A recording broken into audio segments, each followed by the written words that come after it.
앞으로 몇 시간 동안에는 이단과 사이비에 대해서 좀 이렇게 진행하도록 그렇게 할게요. 깊은 것은 성경 공부나 또 김제임스 신학교에 들어가셔서 또 책들이 많이 있어요. 그걸 통해서 여러분들이 공부를 하시면 되고, 이 시간에는 언론적인 걸로 쭉 할 거니까 지금 우리가 가장 그 여호와 증인, 그 다음에 그 로마 카톨릭, 그 다음에 안식조, 신천지 이런 정도로 해서 우리가 그 실제 생활로 나가서 부딪히는 그 부분들에 대해서 우리가 즉흥적으로, 지금 요즘 나가면 뭐가 있습니까? 여호와 증인들이 많이 서 있어요. 얘들은 침묵 시위하고 있죠. 그다음에 이제 신천지 애들이 지금 나와 있고, 여러분 거리 설교하고 이러면 실질적으로 이렇게 부딪히는 부분들이에요. 그래서 그걸 중점으로 해서 좀 여러분들 영적 양식을 갖는 게 좋을 것 같아서 앞으로 몇 시간은 이단과 사이비에 대해서 이렇게 함께 공부할 것이에요. 자, 오늘 오후에는 주제 설교입니다. 이단, 그들은 우리와 무엇이 다른가? 이단이라고 하는데 그들은 우리와 무엇이 다른가에 대해서 우리가 이 시간부터 함께 하도록 할 것입니다. 고린도전서 11장 19절을 펴십시오. 고린도전서를 펴십시오.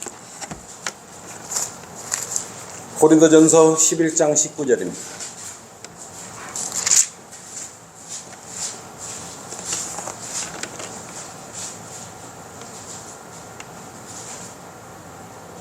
다 폈죠? 한 구절밖에 안 되니까 식사도 하고 그러니까 낭낭하게 한번 같이 봉독하도록 받들이도록 하겠습니다. 고린도전서 11장 19절 시작. 너희 가운데는 이단들도 있어야만 하리니 그래야만이 너희 가운데 인정받는 사람들이 나타나게 되리라. 아멘. 이단, 그들과 우리는 무엇이 다른가? 침묵하는 여호와 증인 첫 번째 시간입니다. 침묵하는 여호와 증인 첫 번째 시간이에요. 우리 나사렛 이단들, 우리는 이단 소리를 듣고 있어요. 나사렛 이단들. 누가 들었어요? 나사렛 이단 두목이 누구예요? 예수님이잖아요. 예? 이단 소리 안 들으려고 그러는데 우리는 이따가 공부를 하다 보면은 왜 우리가 이단 소리를 듣는지 알 수 있는 것이에요. 그 소리가 어떤 의미를 가지고 있는지 여러분 깨우치게 될 것입니다. 그리고 그들은 왜 서가지고 침묵 시위를 하고 있는 것인지 알 수 있을 것입니다. 자, 조명 주시도록 기름 부어주시면 함께 기도합시다. 이단, 그들과 우리는 무엇이 다른가? 침묵 시위하는 여호와 증인 첫 번째 시간이에요. 침묵 시위. 왜 이렇게 정해봤냐 그러면 여호와 증인들은 입 다물고 그 자리에 가면 둘씩 서 있어요.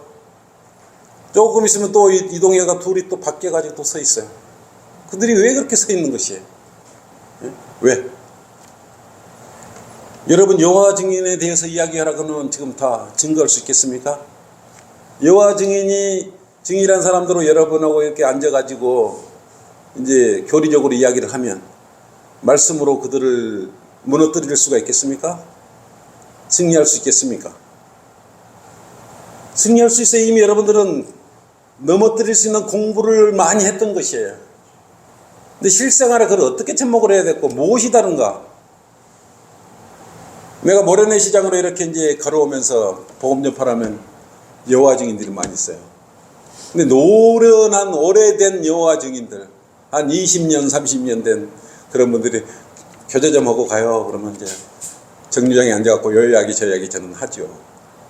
근데 제일 큰 문제가 뭔지 압니까? 그 애들은 예수님을 또 삼위일체를 믿지를 않아요.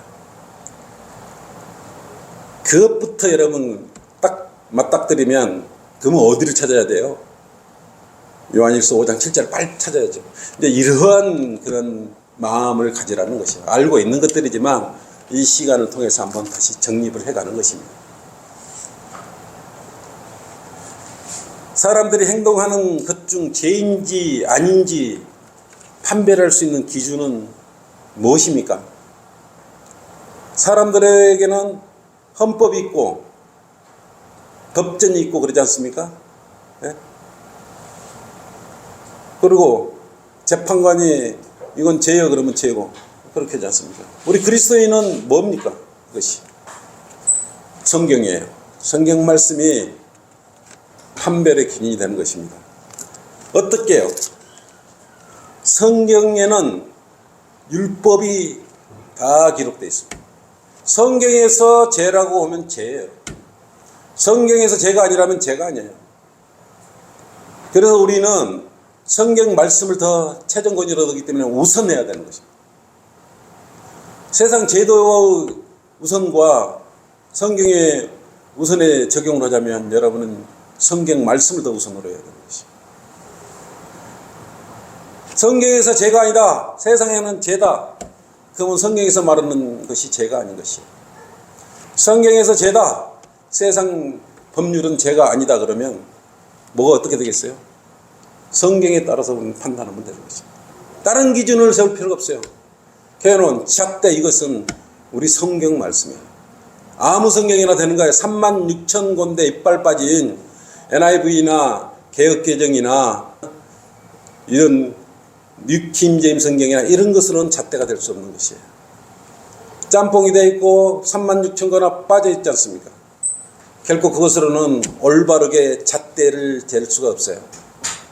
그래서 바른 성경이 얼마나 중요한지를 여러분 알아야 되는 것이에요. 비슷하잖아요. 사탄마귀가 뭐가 무섭습니까? 사람들이 왜 미혹당해요? 빛을 나르는 천사. 네? 거짓말을 너무 잘하는 것이에요. 그래서 저 사람 돈 받았는가 안 받았는가 딱 보려고 그러면 교재 중에 거짓말 하는가, 앞뒤, 오늘은 이 말했다가 며칠 후에 다시 물어보면 말이 다르게 하는가 아는가 딱 그걸 보면 알 수 있는 것이에요. 눈 하나 깜짝 안 하고 거짓말 하는 것이에요. 거짓말의 압이에요. 압이. 사탄마귀는 거짓말의 압이에요. 구원받은 성도가 거짓말할 수 있어요. 양심의 죄책감을 듣게 토해내야 되지 않습니까? 그것이 틀려요. 구원 안 받는 사람은 몸소리치게 우리는 이렇게 구원받은 성도들 하는데 구원받지 않는 사람들은 대수롭지 않게 여겨버려요. 또 내려가서 말 또 바꿔버려요. 그걸로 여러분 제일 먼저 판단해요. 너무 비슷하게 만드는 것이죠. 그러니까 여러분 구별하기가 어려워요. 이단들도 뭘 가지고 써요? 다 성경하고 성경 공부인데요. 성경 공부 그러니까 좋아 다 따라가는 것이요. 신천지 성경 공부해요. 성경 여러분 어떻게 분별할 수 있겠냐고요. 네? 바른 말씀이 아니면 올바르게 나누어 공부하지 않으면 세대적으로 알지 못하면 그거나 이거나 무슨 차이가 있겠습니까? 다행스럽게 여러분은 한글 킴제임 성경을 가슴에 아무나 하나님께서 내 말씀 주시지는 않았을 거 아니겠어요? 하나님께서 사랑하시니까 여러분 가슴에 한글 킴제임 성경을 주신 거예요. 여러분 그걸 알아셔야 돼. 그냥 내 손에 한글 킴제임 성경이 있는 게 아니에요. 설령 있더라도 안 읽어보고 분별해서 나눠 공부할 줄 모르면 의미가 없는 것입니다. 이거 유대인한테 이야기하는 건지, 구원받은 성도들한테 교회에 이야기하는 것인지, 이방인들한테 이야기하는 건지, 성경은 세 사람밖에 없어요. 분류가 성경에 말씀하는 것이. 구약 성도들한테 이야기한 걸 지금 이 은혜 시대에 와서 이게 교리라고 내비치면 그거 뭐고 있는 것입니까? 이렇게 어려운 것입니다. 그래서 하나씩 따복따복 공부해가는 것 아니겠습니까? 그럼 문제는 짝퉁, 너무 비슷하게 해요. 서울의 동대문에 가면요, 밤에 되면은 짝퉁들이 동대문 DDP 뒤편에 가면 엄청 나옵니다. 단속이 나와도요, 그치를 않아요. 그 가면은 여러분 유명 메이커들 다 나와 있어요. 다 똑같이 생겼어요. 근데 가격이요, 굉장히 싸요. 저는 그쪽으로 자주 갈 기회들이 많으니까 돌아보는데, 그런데 이 성경도 짝퉁 성경들이 많이 나와 있지 않습니까? 그렇기 때문에 여러분이 속으면 안 되는 것이에요. 근데 이게 짝퉁인지 아닌지 사입인지 이단인지 어떻게 분별할 수 있는 것입니까? 우리는 항시 성경이 여러분 말씀 하나님께서 말씀해 주시고 계신다고 생각하시고 성경에 먼저 그러면 판단을 성경을 먼저 생각을 하셔야 돼요. 그래서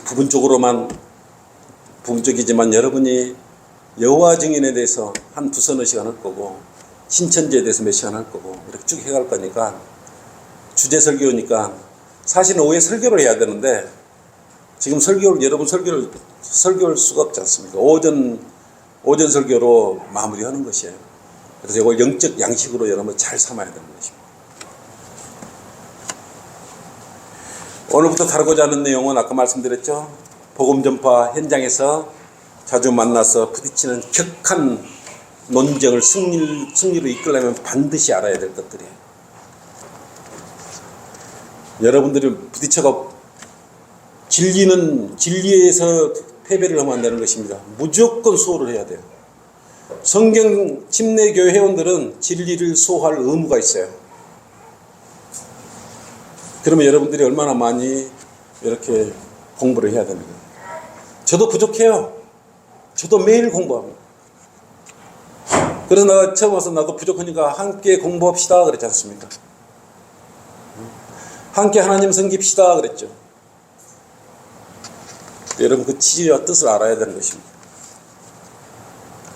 성경적으로 행하지 않고 종교적으로 행하는 사람 특징이 있어요. 어때요? 여러분 보기에는 종교적으로 행한지 아는지 어떻게 보면 알 수 있어요. 겉은 그럴듯하게 다 보여요. 화려해요, 외모가. 그런 것에 속으면 지옥으로 가는 것이에요. 가장 불행한 사람이 되는 것이에요. 여러분 오늘 이 시간을 통해 효리적으로 잘 분별해서 많은 사람을 승리로 주님께로 이끌어와야 되겠지만 불쌍한 사람들이 너무 많아요. 지금 90% 이상이 구원받지 않는 사람들이에요. 800만 성도, 1000만 성도 그러는데 우리가 이렇게 이야기하지 않습니까? 장로교도인 구원받은 사람이 한 7%, 8%. 구원파들은 한 30% 정도. 성경대로 믿는 사람은 약 90% 정도 됩니다. 이게 우리 성경 침례교회 안에도 누군가는 구원 안 받을 사람이 10% 정도 존재합니다. 그 사람이 누구냐? 그 사람을 찾아내야 돼요. 구원받지 않는 사람은 속히 찾아내서 구원받게 한다든지 내보내든지 그렇게 해야 되지 않겠어요?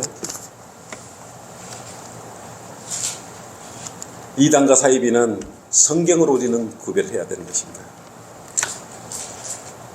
그래서 올바로 나누어서 여러분이 분별해서 입에서 나올 수 있냐? 만났는데 공부내는 입에 맨맨맨 돌고 여호와 증인이 앞에 있는데 뭔 말을 해서 어떻게 객퇴를 시켜야 되는지 어떤 성령의 칼을 뽑아가지고 말씀의 칼을 사용해야 될지 칼 종류도 여러 가지가 있지 않습니까? 이 일본 사시미 칼은 잘 들어요. 잘 가르쳐요. 나도 바닷가 사람이라 고기 낚시질을 많이 했는데 감순돔이 이렇게 잡히면 고급 어종이잖아요. 이 칼이 무디면 2번 왔다 갔다 썰면 그거는 맛을 버린 거예요. 단칼, 잘 들어진 칼로 해를 뜨면 단칼에 떠지거든요. 그러면 그 살점이 살아서 움직여. 그렇게 예리한 칼로 떠야 되는 것이. 그렇듯이 여러분들이 이 성경 공부를 통해서 여호와 증인을 만났을 때 여러분의 성령의 칼을 잘 꺼내서 단칼에 떠버려요. 그렇게 하려면 올바로 나누어서 공부했을 때 성령의 칼을 잘 사용할 수 있는 것 아니겠습니까? 그러면 간단해졌어요. 이제 그러면 성경대로 믿는 사람들은 이단과 사이비를 어떻게 구별하는 것이? 똑같이 이야기합니다. 똑같이 답을 해봅시다. 성경대로 하지 않으면 이단이에요. 성경의 말씀대로 행하지 않으면 이단이에요. 기준은 너무 간단해요. 근데 기준이 있는데 기준을 알지 못하면 문제지 않습니까? 성경이 기준이라 그랬는데 성경을 알지 못해. 기준은요 성경이라 그랬는데. 그래서 오전에 성경 공부도 하고 이렇게 오후에 주제 설교도 하고 그러지 않습니까? 이런 시간을 충분히 하고 부족한 거 있으면 집에 가서 또 떠들러보고 공부하고 그래야 돼요. 여러분 거 만들어야 돼요.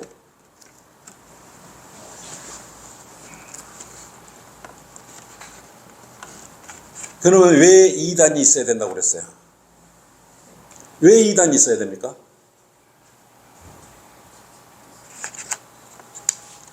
본문 말씀에 그랬지 않습니까? 왜 이단이 있어야 될까요?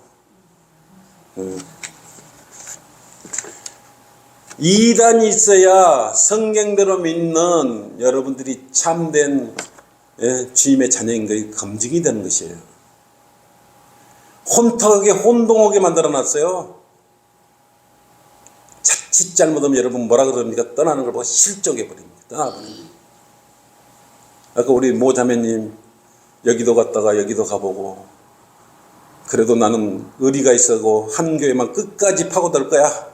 다행히 나와서 다행이지만 끝까지 파고 들어갔다면 어디로 가요? 큰일 나죠. 큰일 나. 그래도 주님께서 인도해 주셨기 때문에 같이 우리 성경 침례교회 안에 오신 것 아니겠습니까? 제대로 된 교회 오신 거예요. 뭘 보고 판단한다 그랬어요? 말씀이 정확하다 그 말이에요. 모호해. 허점이 없다 그 말이에요. 오류가 없다 그 말이에요.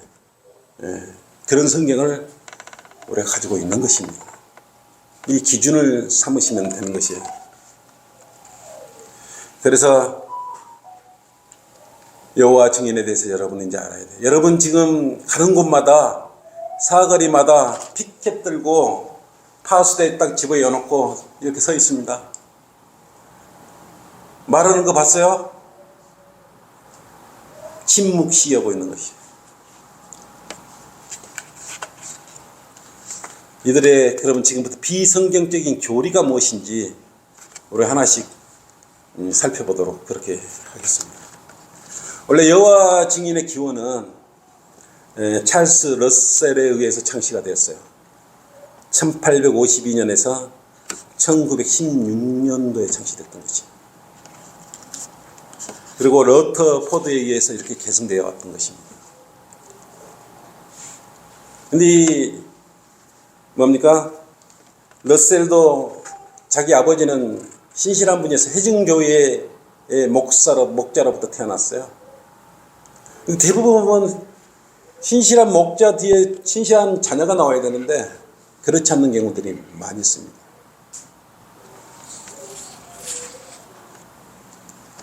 근데 이들이 문제가 뭐냐면 구원의 교리를 보면 오직 여호와 증인의 조직에 끝까지 살아남아 있었을 때, 마지막까지 있었을 때 구원을 받는다는 교리예요. 마지막 날에 끝까지 남아 있어야 여호와 증인에만 있어야 여호와 증인에만 구원이 있는 것입니다. 신천지는 신천지 안에만 있어야 14만 4천 명 안에 있어야 구원 받는다 그러지만 여기도 마찬가지예요. 중간에 가버리면 구원 잃어버리잖아요. 여기도 또. 여호와 증인의 끝까지 살아남아 선택해줬다 있어야 구원 받는 것이요. 이런 구원이 어디가 있겠습니까? 여러분 바로 판단이 되죠? 다른 지역교회나 교회를 가버리면 그럼 구원을 잃어버려요. 구원도 못 받는 거예요. 그러니까 이 논리에 보면 아직 구원받은 사람이 아무도 없는 것이에요.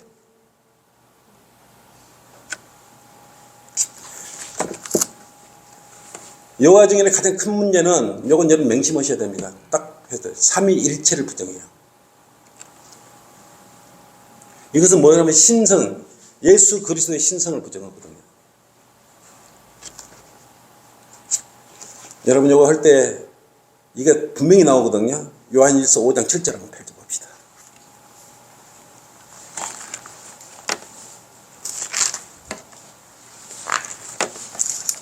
여호와 증인 그러면 요한일서 5장 7절을 펼치십시오. 나도 이걸 펼쳤어요. 이는 하늘에서 증거하시는 이가 세 분이시니 아버지와 말씀과 성령이시요 이 세 분은 하나이심이라고 했어요. 이게 삼위일체예요. 이거 해놓으면은 성경이 틀렸다고 그런 성경 보자 그러거든요. 그럼 우리 성경이 틀렸다 그래요. 어떤 성경이요? 그래서 내가 한글 킹제임스 성경입니다. 이러는 거예요. 자기들이 성경이 틀렸는지도 모르는 거예요. 여러분들이 여호와 증인 그러면 첫째 삼위일체를 먼저 부정한 거예요. 그걸 가지고 요 문구로 이야기하면 이 성령의 칼을 뽑아가지고 대적을 하면 되는 것이에요.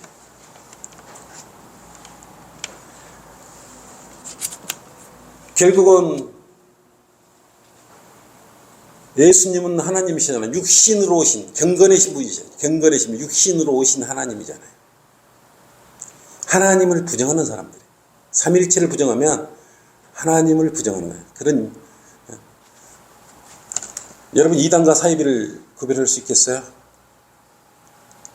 사이비 뭡니까?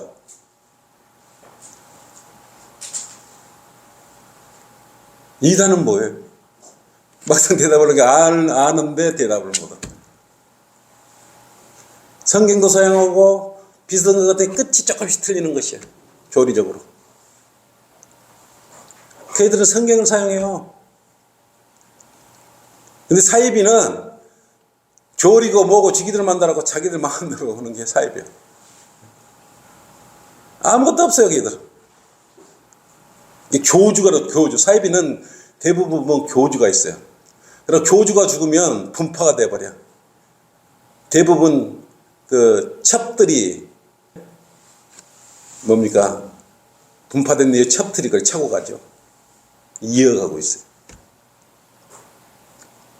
여러분 이단과 사이비 둘 다 뭐 쓰잘데기 없지만은 어쨌든 기본적인 생각을 가지고 있어야 돼요. 그래서 성경을 거진 많이 사용하는데 이단들이 많이 하는데 요즘은 사이비들도 그러고 있는 것이에요. 마태복음 3장 13절 한번 펼쳐보십시오. 이거 나 하도 자주 이야기했기 때문에 이 구절을 읽을 때는 뭐다 이렇게 탁 여러분 마음에 들어와야 되는 것이에요. 여러분 여기 뭘 알아야 되냐면 인격이 있다. 왜냐하면 성령의 인격을 인정하지 않아요. 예수님 인격도 인정하지 않아요. 성령은 인격이라고 생각하지 않는 거예요. 여호와 증인들은. 그래서 이걸 여러분 한번 마음속으로 음미를 해보시라고. 마태복음 3장 13절부터 그때 예수께서 갈릴리로부터 요단강에 있는 요한에게 오셔서 그에게 침례를 받으시려 하더라. 예수님께서 이제 침례 받으시는 장면이죠. 그러나 요한이 말리며 말씀드리기를 내가 주께 침례를 받아야 할 터인데 주께서 내게로 오시나이까? 라고 하니 예수께서 대답하여 그에게 말씀하시기를 이제 허락하라. 우리가 이렇게 하여 모든 의를 이루는 것이 합당하니라고 하시니 이에 그가 허락하더라. 이제 이것도 중요해요. 이거 16절부터 잘 보세요. 예수께서 침례를 받으시고 예수께서는 지금 침례를 받으시고 계시는 것이요. 그죠? 곧 물속에서 올라오시니 보라 하늘들이 그분께 열렸고 그가 하나님의 영이 비둘기같이 그분 위에 임하심을 보더라 그랬단 말이에요. 보라 하늘에서는 한 음성이서 말씀하시기를 이는 내 사랑하는 아들이요 그 안에서 내가 매우 기뻐하노라. 여기서는 세 분이 같이 동시에 역할하고 있다는 것이. 예수님이 침례를 받고 있을 때 하늘에 한 음성이 났고 성령님은 비둘기같이 임하셨다는 것이. 그런데 이게 따로따르냐고요. 여러분 요 손가락에 세 개가 있지 않습니까? 이 손가락에 세 개가 있는데 왜? 이게 손가락에 세 개가 두 개라고 내 게 아니고 세 개가 내 게 아니에요? 다 내 몸이에요. 하나님 말씀과 아버지와 말씀과 성령은 하나이시다 그랬지 않습니까? 아버지와 말씀과 성령 하나이다. 내 몸이에요. 하나예요, 하나예요. 분리돼갖고 전혀 다른 인격이 아니라 인격체가 아니라 하나라 이거예요. 각자 인격을 가지고 있다.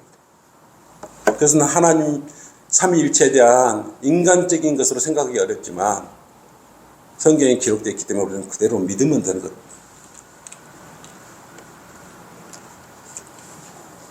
그런데도 이 여호와 증인은 여호와 하나님 한 분뿐이라고 생각합니다.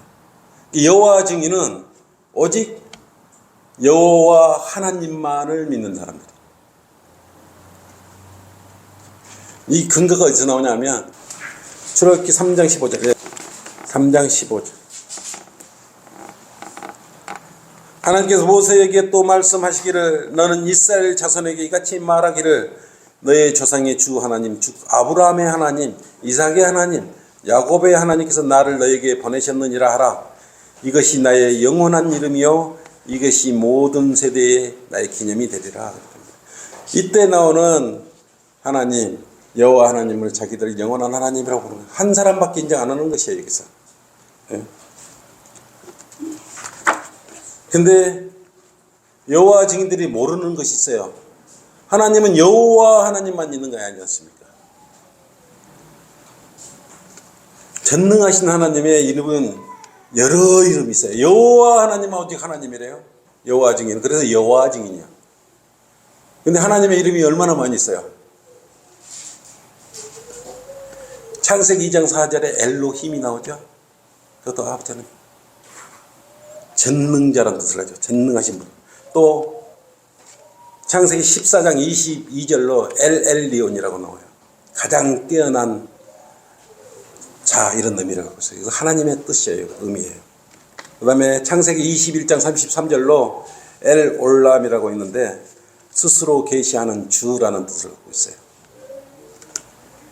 또 아도나이라고 있죠. 창세기 15장 2절로 여호와는 우리를 다스리는 주 이런 뜻을 가지고 있어요.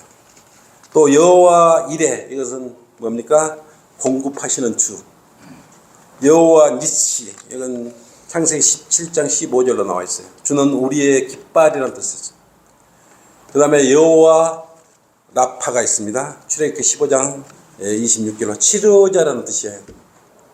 여러분 어디 아프고 그러면 여호와 라파 하나님 그렇게 하셔도 되겠죠. 치료자 치료의 하나님이시에요. 그 다음에 엘사다이가 있고 사바오스가 있는 것이에요. 만군의 주라는 뜻을 가지고 있습니다. 여호와 삼마가 있고요.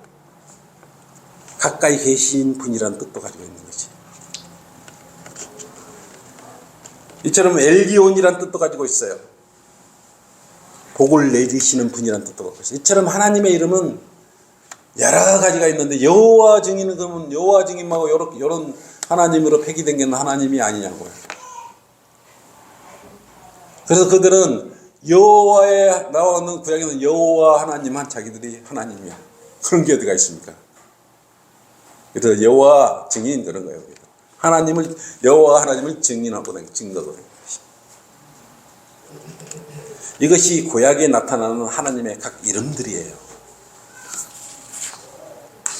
이처럼 14가지나 하나님이 이름이 등장하는데 주기도는 여호와 하나님만 자기 하나님이래.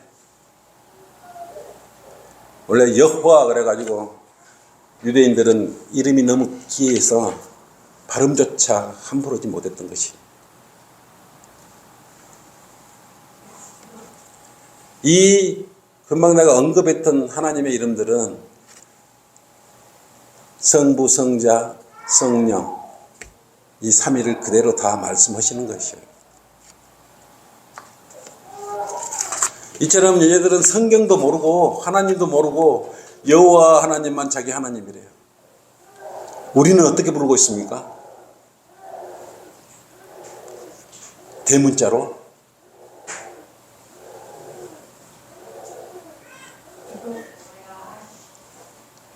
L O R D 대문자 G O D 우리는 주라고 표현해요. 주님이에요. 주님. 주님 주 하나님 그러지 않습니까? 여러분들이 여호와 하나님 그렇습니까? 여러분은 주 하나님 이렇게 부르지 않습니다.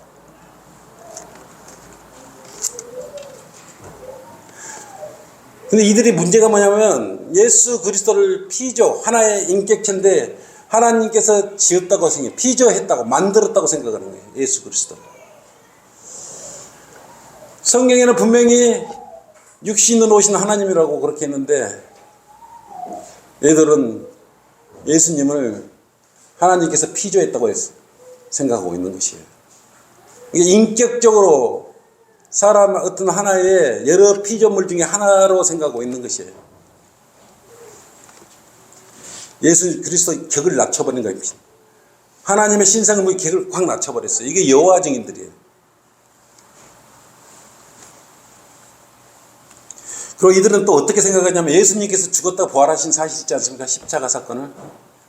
그래서 실제적인 부활이 아니라고 생각을 해요. 영적으로 부활했대. 어떻게 사람이 죽었다가 살았냐, 육신이. 성경을 다 믿지 않는 거죠. 그러니까 영적으로 아마 부활하신 걸 성경에 그렇게 기록해 놓으실 것이야. 이게 원래 해도 여러분 분별이 되지 않겠습니까? 이걸 교리로 삼아버리니까 더 큰 문제 아니겠어요? 그래서 얘들은 실제적인 부활이 아니고 영적인 부활로 생각하고 있기 때문에 어떻게 예수님을 믿겠어요? 채 한 단계 아래로 가버리는데. 얘들은 어디서 이 말씀을 가져왔냐면 성령에 의한 부활의 의미를 이해를 못했기 때문에 그러는 것이에요. 베드로전서 3장 18절 한번 펼쳐보십시오. 여러분 이 의미를 봐야 되는데 이 사람들은 그리스도께서도 죄들로 인하여 한 번 고난을 받으사 의인으로서 불의한 자를 대신하셨으니 이는 육신으로는 죽임을 당하셨으나 성령에 의하여 살림을 받. 성령에 의해 살림을 받았단 말은 성령으로 영적으로 이렇게 부활했다고 생각하고 있는 것이죠. 참 누가 이렇게 어떻게 이렇게 해석을 해버리는지.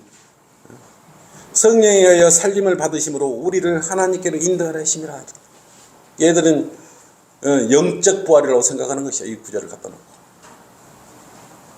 실질적으로 예수님께서는 장사되다가 셋째 날에 다시 부활하셨지 않습니까?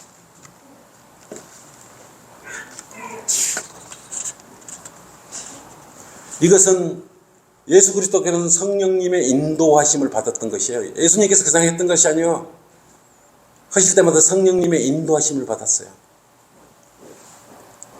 아버지 하나님의 말씀에 따라 성령님 인도하신 예수님이 이렇게 행하셨던 것이에요. 이것을 오해해가지고 성령이라는 글자가 나오니까 실제적인 부활이 아니고 성령으로 부활했다. 여호와 증인은 그렇게 생각하고 있는 것이죠.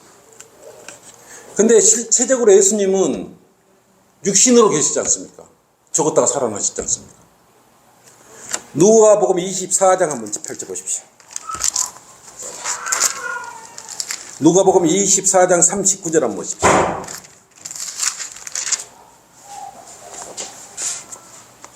이건 예수님께서 부활하신 거예요. 누가복음 24장 39절. 나의 손과, 지금 죽으셨다가 부활하신 거거든요. 나의 손과 나의 발을 보라. 보라 그랬어요. 바로 나니라. 나를 만지고 보라. 영은 살과 뼈가 없지만 너희가 보는 바와 같이 나는 있느냐. 뭐가 있다 그랬어요? 살과 뼈가 있다고 했다. 죽으셨다 부활하실 때 이렇게 부활하신 것 아니겠습니까? 예수 그리스도의 부활하심을 또 예수님을 인정하지 않는 그런 자들을 뭐라 그럽니까? 적그리스도형이라고 그러죠. 적그리스도형이라고 그래요. 요한일서 4장 3절 보십시오. 예수님을 인정하지 않는 사람은 여러분하고 별로 이야기할 게 없어요.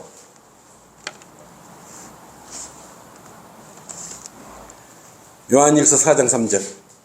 어린 자녀들아, 어린 자녀들은 누가 공부를 안 해가지고 영적으로 성장하지 못한 자녀들아, 성경대로 믿는 사람들아 빨리 성장하라 그 말이에요. 성장 못하고 있는 어린 자녀들아, 너희는 하나님께 속하였고, 여러분들이 이미 하나님께 속하였고 또 그들을 이겼으니 이는 너희 안에 계신 분이 세상에 있는 자보다 더 크기 때문이라 그랬어요.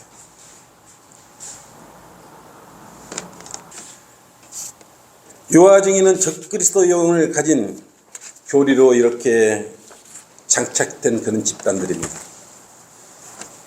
예수님은 단지 유대인의 왕 정도로 생각하고 있어요.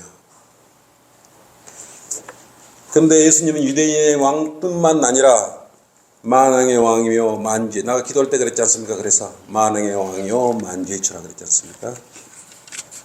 디모데전서 6장 15절 말씀으로 만왕의 왕이요 만주의 주예요. 여호와 하나님께서 이스라엘 유대인의 왕뿐만 아니라는 거예요. 그래서 여호와 증인들도 또 주님의 재림을 어떻게 하냐 그러면 승천을 은밀하게 했다고 그래요. 여러분 예수님 승천할 때 은밀하게 했습니까?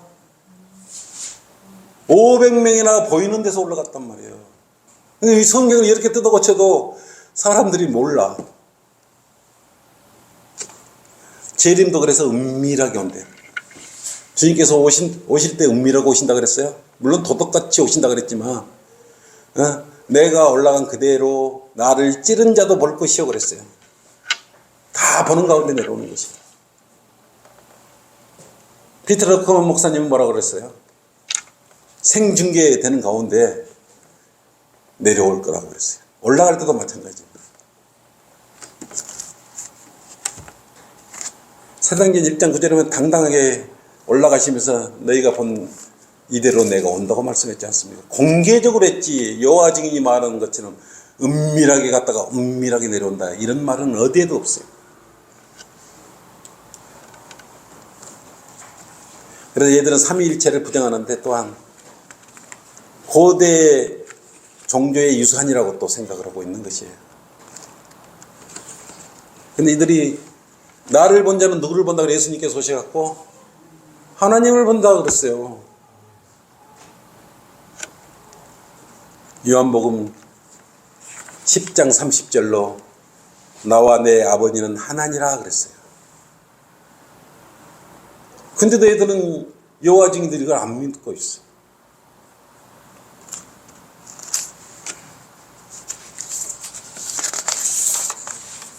이 시간이 많이 더 해야 되는데 여기까지만 해야 될 것 같아요. 그래서 여러분 이제 여호와 증인이 이제 오늘 열었는데 이제 하나씩 펼쳐갈 거예요. 그러면 이걸 가지고 끝날 쯤 되면 여러분 여호와 증인의 이런 것은 중요한 것은 여러분 조그마한 깨알 노트로 일단 써가지고 그래서 아마 이쪽에 이거 모래는 신약 이쪽에 가면 여호와 증인들 많이 만나요. 그러니까 그 다음에 걔들은 이제 여러 가지 교리가 그러죠. 뭐 무덤이 끝이다. 걔들은 뭐 헌혈도 하지 않고 뭐 여러 가지들의 교리가 말도 안 되는 교리를 걔들은 삼고 있어. 물리쳐야 되는데 못 물리친다니까 그것이 문제 아니겠어요. 그러니까 실생활에 우리가 나아갔을 때